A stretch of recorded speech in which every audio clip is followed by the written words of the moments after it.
வந்து தலைவருக்கு நிற்கும் போது பஞ்சாயத்துடைய ஓட்டர் லிஸ்ட்ல என் பேர் இருக்கு. நான் வார்டு மெம்பருக்கு நிற்கிறேன். நான் யாருக்கு நிற்கிறேன்? பஞ்சாயத்துடைய வார்டு மெம்பருக்கு நிற்கிறேன். அப்ப என் ஓட்டர் லிஸ்ட் வார்டுக்குள்ள இருக்கக்கூடிய லிஸ்ட்ல என் பேர் இருக்குமா? அப்படி ஒரு கேள்வி இருக்குல்ல. அந்த பஞ்சாயத்துக்குள்ள ஏதாவது ஒரு வார்டு வந்துக்கலாம்.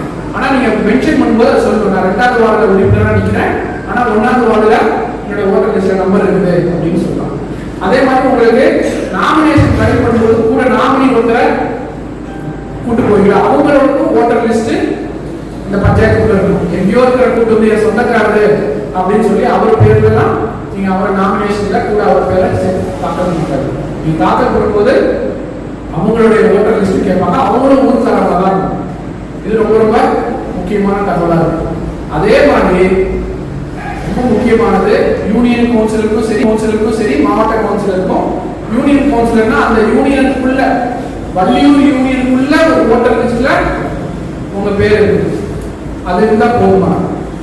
இந்த யூனியன்ல இந்த பஞ்சாயத்துக்குள்ள என்னுடைய பேர் இருக்குது, மணக்குடியில இருக்குது, காவல்கிணறுல இருக்குது அப்படின்னு சொல்லி சொல்லலாம். நான் யூனியன் சேர்மன் நிற்கிறேன், இல்ல நான் வந்து 1ஆம் நம்பர் யூனியனுக்கு நிற்கிறேன், ஆனா எனக்கு 8ஆம் நம்பர் யூனியன் வார்டு 1 இருக்கும், அது வேற 2 பஞ்சாயத்து காவல்கிணறு மணக்குடி சேர்ந்து இருக்கும், 8வது வார்டுனா வேற சில பஞ்சாயத்து சேர்ந்து இருக்கும். அப்படின்னா நீங்க குறிப்பிட்டு என்னோட ஓட்டு இங்க இருக்கான அந்த யூனியனுக்குள்ளதான் என் ஓட்டு இருக்குது அப்படின்றத சொல்லணும். அதே மாதிரி மாவட்டமும் அப்படிதான். நம்ம திருநெல்வேலி மாவட்டத்துக்குள்ள என்னுடைய ஓட்டர் லிஸ்ட்ல என் பேர் இருக்குது, அதனால நான் மாவட்ட பஞ்சாயத்து நிற்கிறேன் அப்படின்றத சொல்லி நம்ம பண்ணணும். இதெல்லாம் நம்ம நாமினேஷன் பண்ணும்போது தாக்கல் செய்ய முடியும். இப்போ இது நீங்க தாக்கல் பண்ண போகும்போது ஒரு வார்டு மெம்பரா இருக்கிறோம் அப்படின்னா, பஞ்சாயத்து வார்டு மெம்பரா இருக்கணும்னா பஞ்சாயத்து ஆபீஸ்ல நீங்க நாமினேஷன் ஃபைல் பண்ணிக்கலாம். இருக்கிறது ரொம்ப சுலபம். 200 ரூபாய் கட்டிட்டு 200 ரூபாய் தான் ஃபீஸ் கட்டிட்டு எங்கேயும் நாம ஃபைல் பண்ணிக்கலாம், பஞ்சாயத்து ஆபீஸ்லயே ஃபைல் பண்ணிக்கலாம். யூனியன் ஆபீஸ்ல போகணுன்றது இல்லை.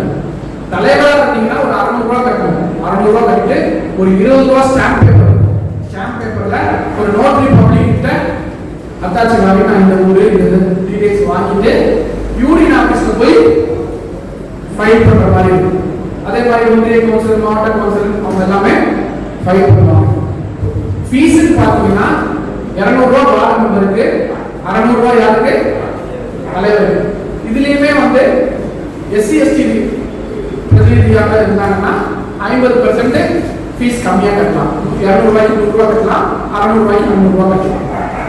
இந்த ப்ராசஸ் வந்து ரொம்ப அடிப்படையா இருக்கு. இதுக்கப்புறம் தான் வந்து சின்னன்றது வருது. இவ்வளவு வேலைகள் பண்ணி நீங்க வேட்புமனு ஃபில் பண்ணி கொடுத்த பிறகுதான் சின்னன்றது வரும்.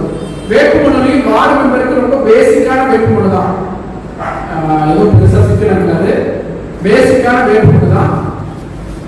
உறுதிமொழி பத்திரம் அபிடேவிட் சொல்லுவாங்க, அது தலைவருக்கு மட்டும்தான் அபிடேவிட், வார்டு மெம்பருக்கு இல்லை. அதான் 20 ரூபாய் பத்திரம் சொன்ன பார்த்தீங்களா, அதுலதான் என்ன கேட்பாங்கன்னா சொத்து விவரம், ஃபேமிலி மெம்பர் துணைவியா இருக்கிறாங்க இல்ல கணவர் இருக்கிறாங்க, பெண்ணா இருக்கீங்கன்னா உங்க கணவர் பேர்ல இருக்கக்கூடிய சொத்து விவரம். ரொம்ப முக்கியமா 2 வருஷத்துக்கு மேல தண்டனைக்குரிய எதுவும் குற்றத்தில் தீர்ப்பு 2 வருஷத்துக்கு மேல தண்டனை வாங்கிருக்கீங்களா கோர்ட்ல, அப்படி 2 வருஷத்துக்கு மேல தண்டனை வாங்கிருக்கீங்கன்னா உங்க நாமினேஷனை ரிஜெக்ட் பண்ணுவாங்க. எம்எல்ஏ அப்படிதான் இல்ல, அதே மாதிரி அது ரிஜெக்ட் பண்ணிடுவாங்க. அப்ப ஒரு சில கிரைட்டீரியா பார்ப்பாங்க. நான் முதல்ல சொன்ன தகுதிகள்லாம் பார்ப்பாங்க. இந்த பில்லு கட்டிட்டீங்களா, நிலுவை இல்லாம வச்சிருக்கீங்களா, ஓட்டர் லிஸ்ட்ல பேர் இருக்குதா, இதெல்லாம் பார்த்துட்டு இப்போ வேட்புமனுல சொத்து விவரங்கள்லாம் பார்த்துட்டு அவங்க நம்ம நாமினேஷனை வார்டு தான் பஞ்சாயத்துல கட்டிக்கலாம், தலைவராக இருந்தால் யூனியன் ஆஃபீஸ்ல கட்டி நாமினேஷன் ஃபைல் பண்ணலாம். பண்ண பிறகு அந்த தேர்தல் அறிவிப்பு கொடுக்கும் போதே டேட் கொடுத்துருவாங்க இல்லையா, என்னைக்கு நாமினேஷன் ஃபைல் பண்ணலாம், என்னைக்கு வரைக்கும் பண்ணலாம், என்னைக்குள்ள திரும்ப பெறலாம், என்னைக்கு கடைசி நாள், என்னைக்கு தேர்தல், என்னைக்கு ரிசல்ட் எல்லாமே சொல்லிடுவாங்க இல்லையா.